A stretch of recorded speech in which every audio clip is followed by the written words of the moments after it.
all my devil dogs? It's your boy, Sean Ollie, strength.corp.general. Another Sunday Q&A for y'all, and this time what I'm going to do is I'm answering the questions that were left on the YouTube page from my last Q&A I put out like Wednesday or whatever. So what I'm going to do is I'm going to switch back and forth between Facebook and YouTube, so I can answer all y'all questions. Once I answer them all, then I'll post again on Facebook, and then I'll continue the trend, okay? So let's start off with question numero uno. Ricky Edwards, all right? He asks,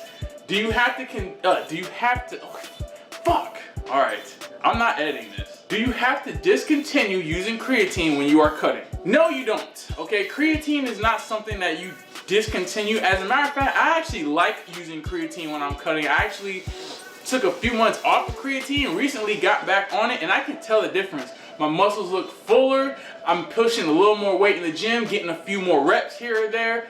It really helps you to pretty much maintain at least a little bit of size. You don't look as flat when you have creatine in you, because what creatine does, a little lesson for y'all, a lot of people think it increases water weight, which it does, but it doesn't increase subcutaneous, which is beneath the skin. It actually increases intracellular water, which is the cells in your body, your muscles, to make them appear bigger. Your muscles are pretty much like 70% water.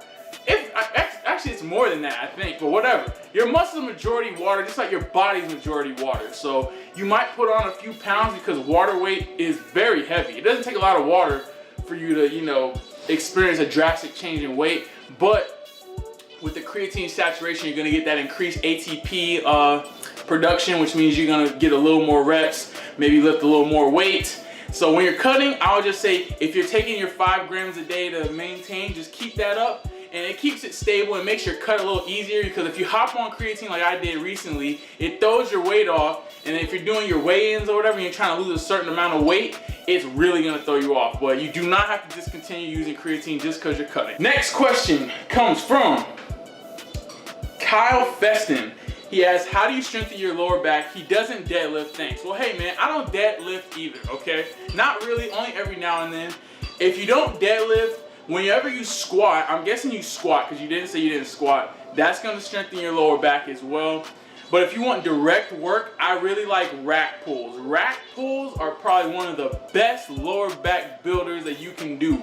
Okay, I'm gonna have, when I do my next back day, I'm gonna record some rack pulls for you guys, and maybe even do a video on rack pulls so that you guys can do them properly. But rack pulls are a great exercise for your lower back. And of course, you can do like hyper extensions where like you're on the machine and your legs are locked and you just bend forward and come back. You can hold a weight on your chest if you're advanced, and that'll help build up that lower back, which is important because that'll help you in your squat, that'll help you just in life to be stable. You wanna have a strong lower back. That helps prevent injuries down the road as well. But you just don't want to train it too hard and fatigue it to where on days like squats, or if you do deadlift, it becomes a detriment to you, okay? So you don't have to deadlift to get a strong lower back. When you squat, you definitely are strengthening it, and then of course you got rack pulls and hyper extensions to help you out. All right, next question comes from Juan Fernandez. He asked, what are the best exercises to increase your squat? Okay, so I'm gonna give you pretty much, I think 2 or 3, I'm gonna just name them, all right? The first thing you wanna do to increase your squat, the abductor machine. Not the adductor where you're bringing your legs inwards, the abductor. Like abduction, like kidnapping, taking away, moving your legs away from your body, like this. All right, what that's gonna do is that's gonna really help you with your squat. Matter of fact, give me 1 second, okay? All right, I'm gonna try and do this the best I can because I am still recovering from my knee injury. But whenever you're squatting, you wanna make sure that your knees, you're pretty much forcing them out. So when you come down, see this? You should be forcing your knees outwards. That's not exactly the best form. Like I said, my knee's still recovering. But you wanna make sure when you're coming down, those knees are coming outwards. And so what that's gonna do, that's gonna help you with your squat by increasing your abductor, hip flexors or whatever.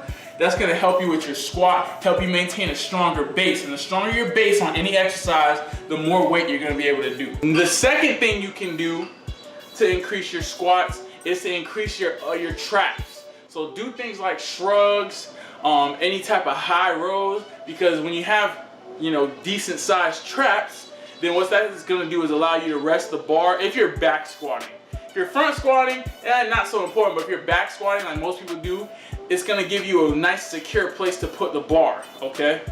Third, you wanna increase your core. So make sure you're doing some ab work. I really like planks. Planks will really, especially if you start adding weight on your back, that really will help translate over into your squats, because whenever you're doing any type of compound movement, whether it's squats, deadlifts, bench press, overhead press, you're engaging your core, but it's an isometric hold. You're not crunching or anything or twisting for your obliques. You're literally just contracting your abs. So what translates over to that as another exercise? The plank. So when you plank and you're doing just a static hold, that really will translate well over into your squats. And last but not least, you gotta squat to get better at squats. You know, I don't care how much you leg press, how much you lunge, how much you do leg extensions. None of that matters. It's just like if you want to get better at pull-ups, you gotta do pull-ups. You want to get better at push-ups, you gotta do push-ups. When you want to get better at a certain movement, you do that movement, and that'll help you get better at it. You don't necessarily do a whole bunch of accessory work. That will help you a little bit, but nothing is gonna improve you getting better at an exercise than actually doing that exercise, all right? So hope those tips help you out. Let me know in the comments below. All right, last question I'm gonna answer today from the fan page, or not the fan page, from YouTube, I lied, is from Henry Rubin. What's the best way to lose water weight while lifting and training? All right, so the best way to lose water weight, I would say,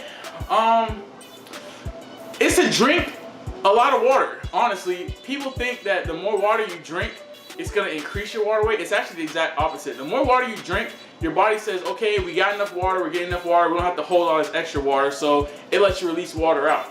I would say that, and keeping your sodium intake pretty consistent. You know, like if you're getting anywhere from like 3,000 to 5,000 a day, stick to that 3,000 to 5,000.